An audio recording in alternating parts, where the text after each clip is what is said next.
Hola, buenas tardes muchachos, alumnos de la materia de sistema nervioso. Esta es nuestra segunda clase a distancia, la segunda grabación que hacemos y vamos a continuar con parte del tema anterior. Ignoren esto. Vamos a continuar con parte del tema anterior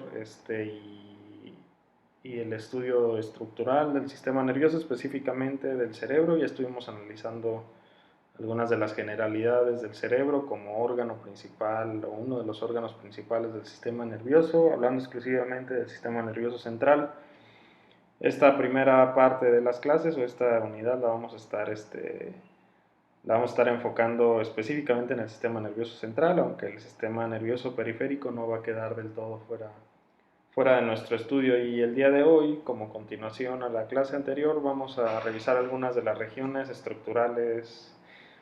estructuras, perdón, del encéfalo, hablando casi exclusivamente, pero no de forma exclusiva, del cerebro, que es uno de los componentes del encéfalo. Entonces, uh, tenemos aquí un recordatorio de las imágenes que estuvimos viendo la ocasión anterior y vamos a ver estas estructuras que son más que estructuras, divisiones del cerebro que veíamos la clase pasada, que están precisamente delimitadas por estos surcos, el surco lateral o la fisura lateral, el surco central, el surco parieto-occipital, que precisamente forman o dividen estas áreas en el cerebro que se llaman lóbulos. Los lóbulos precisamente son áreas delimitadas del cerebro que tienen también una limitación no solamente física o estructural como vemos aquí, sino también funcional, y cada lóbulo se encarga de una función diferente. Los lóbulos, la gran mayoría, porque hay dos lóbulos que vamos a analizar ahorita que se encuentran más al interior de esta estructura cerebral, pero los lóbulos guardan una relación directa con el hueso craneal que les corresponde, de tal modo que para el hueso, tenemos ahí trabado el cursor, ahí está. Para el hueso frontal pues tenemos el lóbulo frontal, en el hueso parietal, aunque no es exacta la división, pero en el hueso parietal pues tenemos el lóbulo parietal, lo mismo en el occipital y en el temporal, ¿sí? Estos son los lóbulos cerebrales, visto de una manera un poquito más didáctica, más dinámica, con colorcito y todo. Pues tenemos aquí otra vez los lóbulos, el lóbulo frontal, que guarda relación o que tiene como función la personalidad, la toma de decisión, la voluntad, incluso ciertas características voluntarias del movimiento o aquellos aspectos voluntarios de la movilidad. Tenemos el lóbulo parietal, que se encarga de la sensibilidad y el procesamiento de estos estímulos sensoriales, y sirve también como un área de asociación este, entre funciones sensitivas, motrices y de otro tipo, ¿sí? Tenemos también aquí el área occipital, o el lóbulo occipital, perdón, que tiene entre sus funciones el procesamiento de la vista, la recepción, el procesamiento de la vista y la relación que guarda con otras funciones corporales como la coordinación, específicamente el equilibrio, ¿sí? La vista es uno de los componentes del equilibrio, ya lo vamos a ver más adelante. Si yo los pongo a ustedes a pararse en un solo pie y aparte les pido que cierren los ojos, pues es más factible que pierdan ustedes el equilibrio porque es uno de sus componentes, ¿sí? Entonces precisamente de eso se encarga el lóbulo occipital también. Y el lóbulo temporal, que está muy relacionado junto con el parietal con la memoria, y tiene mucha relación también con la audición y con el lenguaje. Ahorita vamos a ver las áreas específicas. Les pido una disculpa, aquí el sistema que estoy utilizando para ponerles el cursor se acaba de trabar, pero parece que ya. Vamos a ver.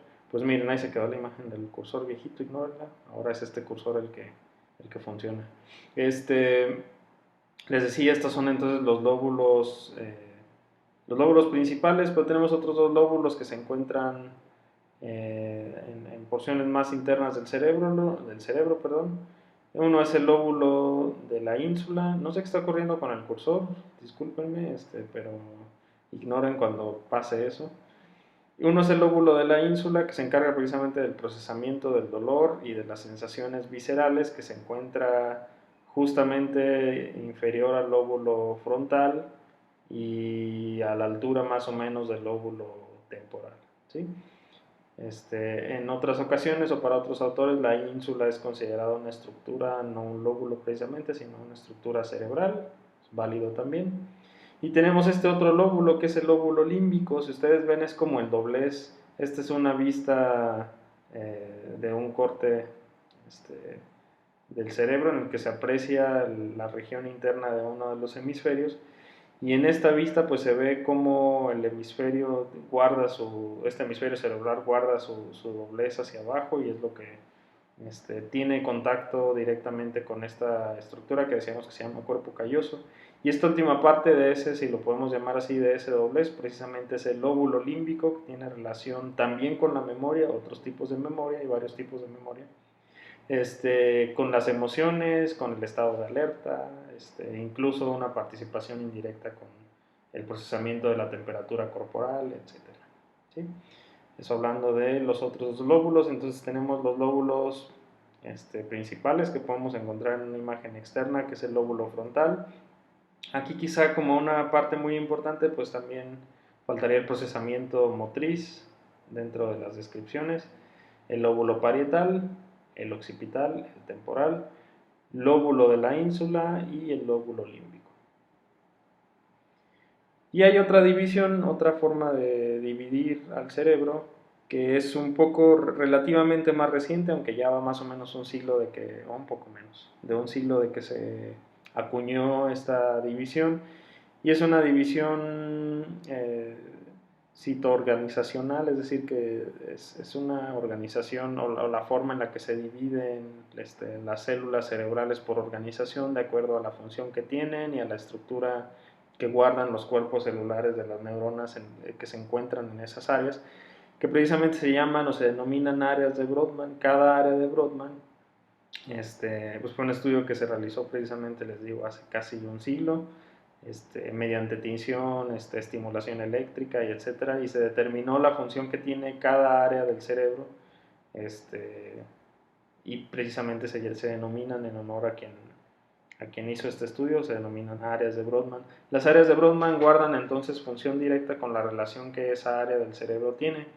Lo que vemos aquí, por ejemplo, es un área de asociación somatosensorial, lo que vemos aquí en el número 4, el área de Brodmann número 4. Eso también es muy importante destacar, que las áreas de Brodmann están divididas por números, por una numeración que tienen. El número 4 corresponde al área motora primaria, el número 6 es el área motora secundaria.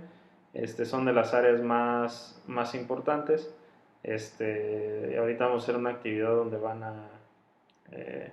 ustedes a investigar cada área de Brodmann, y bueno, ya ahorita para qué les platico, ¿no? Sí la vamos a ver más adelante. Las áreas de Brodmann, entonces les decía, las tenemos que revisar todas, pero las que son de suma importancia son estas que encontramos acá, y también las áreas que se encargan del lenguaje, tanto a nivel motriz como a nivel comprensivo y todo aquello que tiene que ver con entender y darse a entender también. Les decía, entonces tenemos ese puntero, ignórenlo. Tenemos aquí las áreas de Brodmann principales, no que estas sean las principales, sino las que más nos atañen a nosotros, que es el área somatosensorial primaria, es decir, la que se encarga de lo sensitivo. Aquí tenemos el surco central. Recuerden que el surco central divide a los lóbulos del cerebro. De aquí, en donde estoy con el cursor hacia acá, pues tenemos el lóbulo parietal. De aquí hacia la izquierda o hacia la porción frontal, pues tenemos el lóbulo frontal.